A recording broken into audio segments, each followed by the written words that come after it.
that she grows, the more that you run from her, the more that she... Witch Allen 77 here again. I wanted to take a moment and do a quick video on some questions that I got on one of my YouTube videos. Somebody asked for some protective magic. So I figure I'll just go over some quick, easy things that can be done to do some protective stuff. So take a look and enjoy.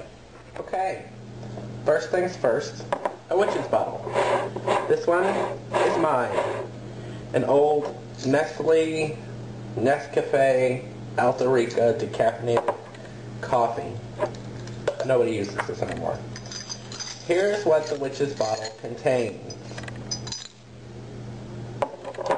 We have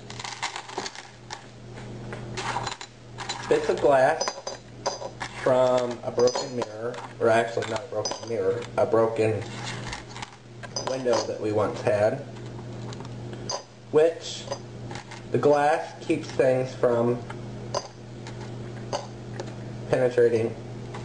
It also, the little sharp edges cut negative energy, and the reflective surface of glass sort of reflects energy. We also have some thumbtacks, again the sharp things, some nails, especially bent nails are really good because they tend to hit energy in one end and reflect it out the other, boomeranging it, sort of type effect. We also have cloves, whole cloves, as you can see, whole cloves, because these whole cloves are a protective herb, a protective spice, and they're sharp, and the traditional witch's items, so they help. And straight pins. Straight pins also help. Not only are they metal and reflective, they also have sharp points in order to increase the magic that is being thrown at you. That is a witch's bottle. Next on the list, protective jewelry. That's my pentacle. That is protective jewelry, the pentacle. The pentagram in itself is protective. The blue sapphires around it are protective. And the pentacle can be charged with a protective energy within circle. We have my 3rd degree amulet, which can be used as a protective device. I generally lay it upon my amethyst because the amethyst is very grounding sometimes. Because it's my birthstone, it's very grounding for me. Another protective piece of jewelry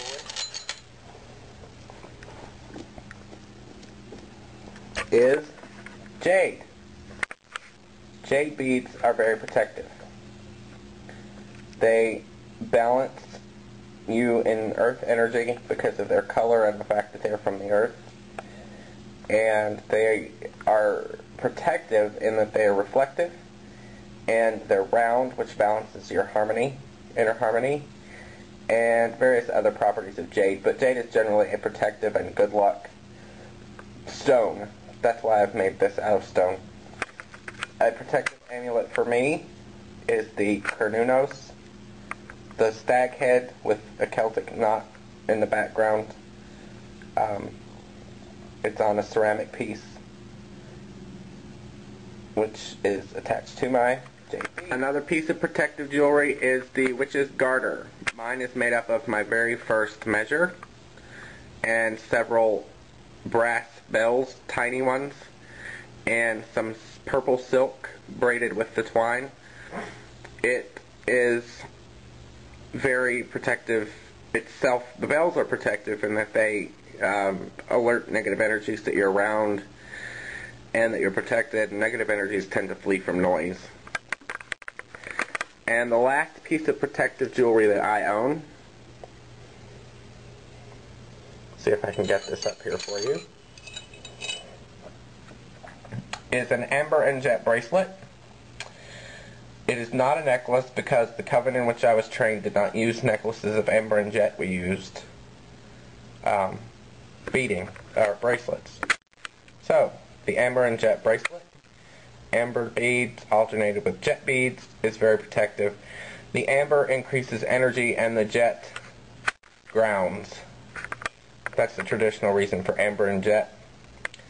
But they are also very protective as well. Other things you can do to protect: have a god and goddess statue somewhere around your home. The star goddess, the moon goddess for me, and the horned god. You may also have a house guardian. This is our house guardian. He's not outside because he doesn't like the outside. He prefers indoors. This is our house guardian. There is a spirit dwelling within this item, within this gargoyle, which is very protective. And we have a house gnome now. I don't recall his name, but this is our house gnome.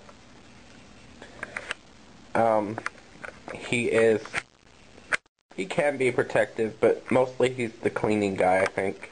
Black cat, Bernie, hi. Black cats are protective. And my favorite protective item, which I have made myself by hand, is the elemental pentacle for the back door. And another protective item you can use is the stang.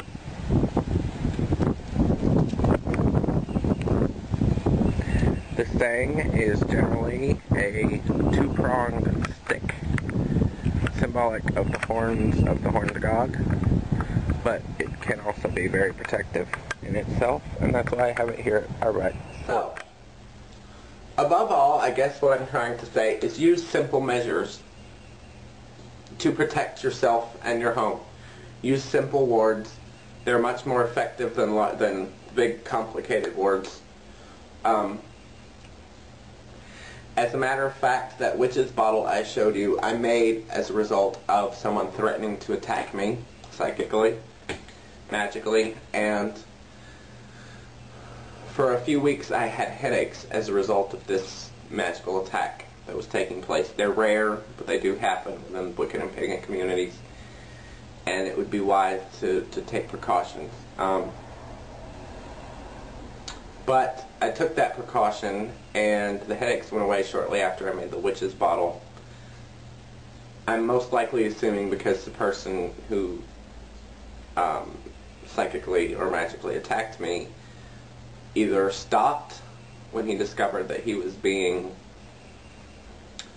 thrown back at, or for whatever reason, eventually I think he stopped. But I still keep the witch's bottle just because they're cool and they're protective. And you don't have to make them to protect you against a specific person or a specific type of energy. They're protective generally. It's sort of a generic sort of protective device. Above all, bless your home.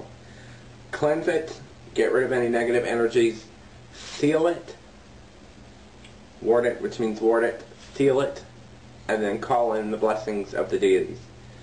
It's a 3-step process. Do it in that order. Trust me, you will not regret doing it in that order. Cleanse it, seal it, bless it, and I guarantee that your home will be a safer, happier, more pleasant place to be. I've had people tell me, come to my home and say, I don't want to leave.